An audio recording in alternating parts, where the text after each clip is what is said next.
Riot ID nedir? Riot ID ne işime yarar?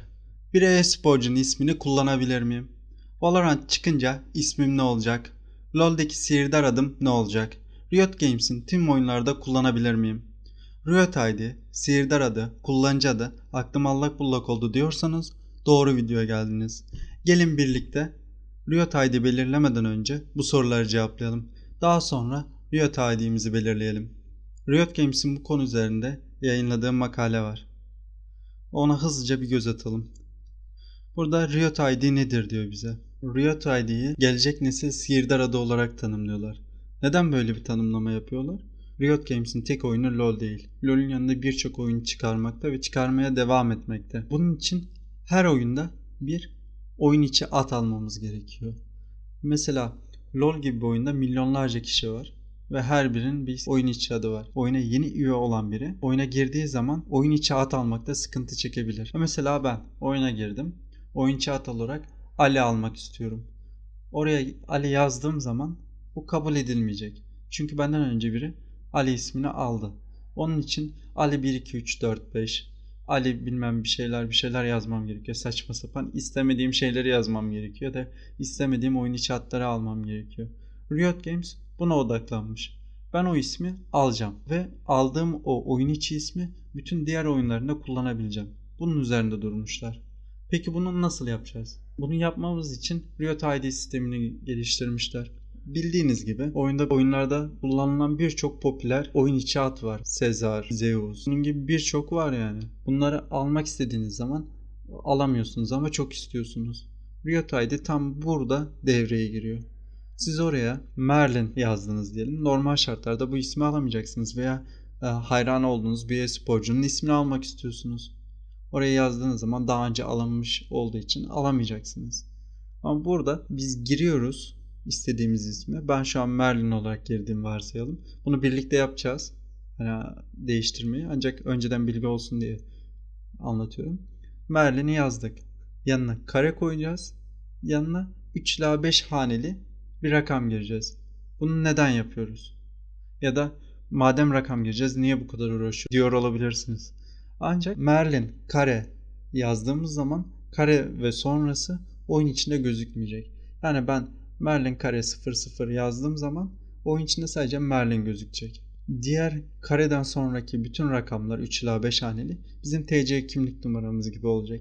Yani mesela biri Merlin 00 aldıysa ben Merlin 000 alamayacağım ama 001'i alabileceğim. Biri 10 aldıysa 2'yi ya da istediğim uğurlu rakamları falan yazabileceğim. Onun bir önemi yok. Sadece oradaki rakamlar oyun sonunda arkadaş ekleme gibi resmi işlerde ayırt edebilmemizi sağlıyor. Ama oyun içinde istediğiniz ismi kullanabileceksiniz. Ve bunu tüm oyunlarında yapacak.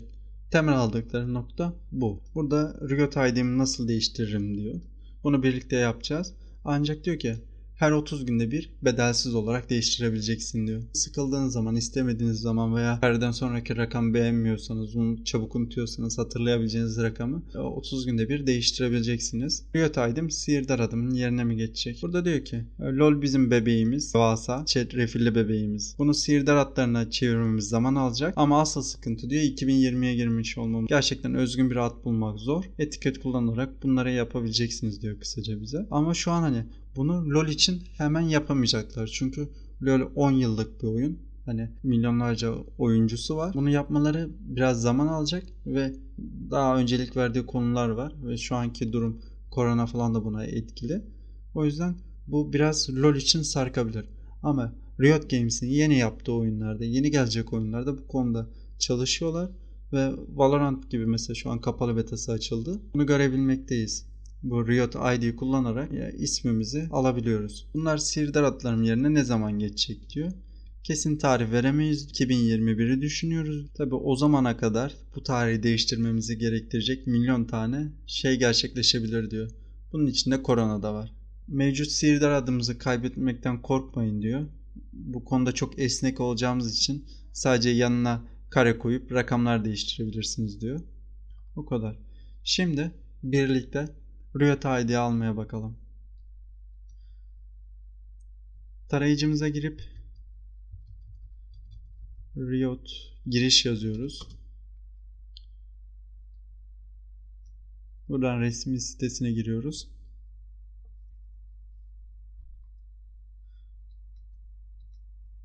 Tabii ki Riot hesabınızın olması gerekiyor bunu yapmanız için. Yoksa alabilirsiniz.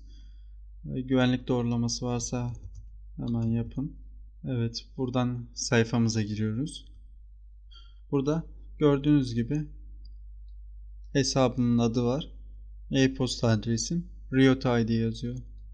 Riot ID'ye tıkladığımız zaman burada hesap, Riot ID, bağlantı uygulamalar, gizlilik. Bağlantı uygulamaları Twitch'e bağlayabilirsiniz. Ben Valorant'ın kapalı betasına giriş hakkı için bağlamıştım. Burada Riot ID'ye geliyoruz. Ve gördüğünüz gibi daha önce değiştirdiğim için 7 gün içerisinde değiştirebilirsin diyor. Ya da gelin birlikte yeniden yapalım bu işlemi. Şimdi biraz önceki hesabımda daha önce tanımladığım için hemen değiştiremiyordum. Şimdi yeni bir hesap açıp onu da size göstereceğim. Riot ID'ye yine geliyoruz. Gördüğünüz gibi herhangi bir sihirdar adımda olmadığı için, hani hesap yeni olduğu için, LoL'de girilmediği için Riot ID'm boş gözüküyor. Boş dediğim rastgele tanımlanmış bir şeyler gözüküyor. Buraya gelip yeni Riot ID yazıyor. Ne yazalım buraya? Sezar 000 gönder diyelim. Gördüğünüz gibi Sezar ismini tanımladık. Yapacağımız işlem bu kadar. Hepinize kolay gelsin.